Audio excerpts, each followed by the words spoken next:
Hey guys, let's make a roasted lamb. This works with lamb shoulders, this is an oyster cut lamb shoulder or a leg of lamb or a boneless leg of lamb. It works either way. First, you're going to start out with washing your lamb. You must do this process to get rid of any of that gaminess. So we're going to exfoliate the exterior with some salt, and we're going to use a lemon to scrub the salt on the surface of the lamb. And you want to really get into all the grooves, all the nooks and crannies, even the edge of the shank, just like I am right now. And then we're going to use cold water to rinse the lamb, and then I'm going to pat it dry with paper towels just as I do in the video.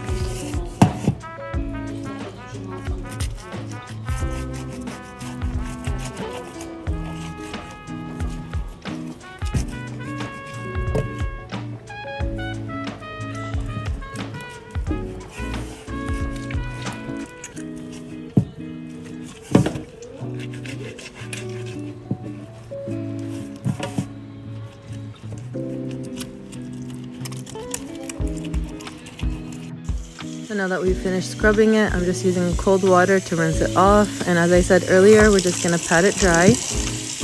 And I promise you guys, if you clean your lamb properly, it's not going to have that gamey flavor.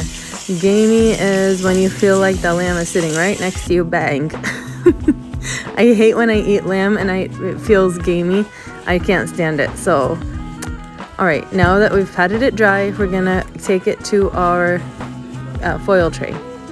And then I'm going to be trimming a little bit of excess pieces. Before that, of course, we're going to Clorox the heck out of our sink.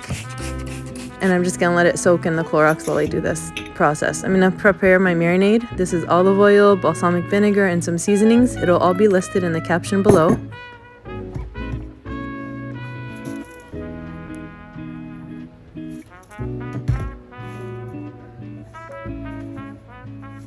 Also, guys, feel free to get creative with your seasonings.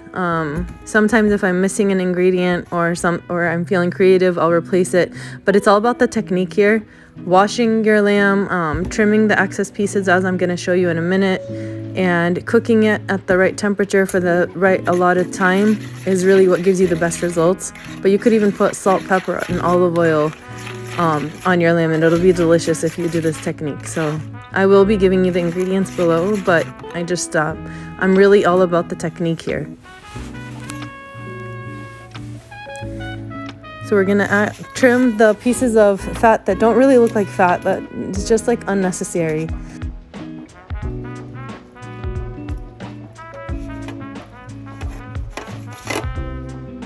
Alright, so now I'm gonna show you something that's really it's a game changer. This looks like a big chunk of fat, and I know a lot of people love keeping the fat for the lamb for all the flavor and stuff, but in here when you get the lamb shoulder oyster cut, there's this piece right here. Did you see that, what just peeked through in the fat? It looks like a little kidney. It's zenacha, pure zenacha, which is gamey. You have to cut this piece out from the fat. Just get rid of it. If you've ever eaten it when it's cooked, it just messes up the whole flavor in your mouth. See how it looks like? It looks like a piece of organ meat randomly in the fat. And I've discovered this throughout the years of cooking. Of course, I've been making this for many years, over 20 years. And it makes a big difference to cut out. Now we're gonna cut right above the joint for the foreshank and the shoulder, the rest of the meat. And you do this also if you're doing a leg of lamb. Right there where the knee is, you just cut over and you flex it like so. It makes a difference in the meat being tender.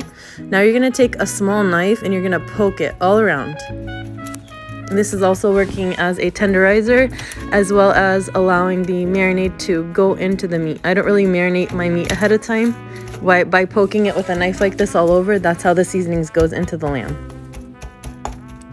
As you can tell, I'm using a foil tray. Lamb cooks for about 2.5 to 3.5 hours. If you're willing to scrub the pan, go ahead and use reusable pans. I am not trying to egg on using foil trays, of course, but in my case, that just works for me. As you can tell, I have a bed of onions, ginger, garlic, cardamom pods, and bay leaves. Again, this will all be listed in my recipe. And we're just gonna put the marinade on both sides of the lamb, massage it in,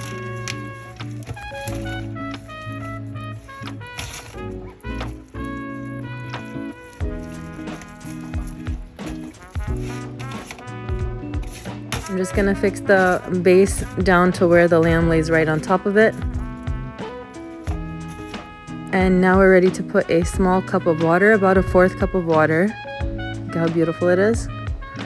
The reason I'm putting the water in is to create a kind of a steam bath in while it's cooking. And now I wrap it with 2 layers of foil, nice and airtight. And we're gonna basically cook this and not peek until it's done. Look at this, guys. It's fork tender every time. It's beautiful, really delicious, and many people have tried my technique, and they love it. So make sure to check out the caption. Don't forget to like, share, and save. And thank you so much, guys. Alf صحة وعافية.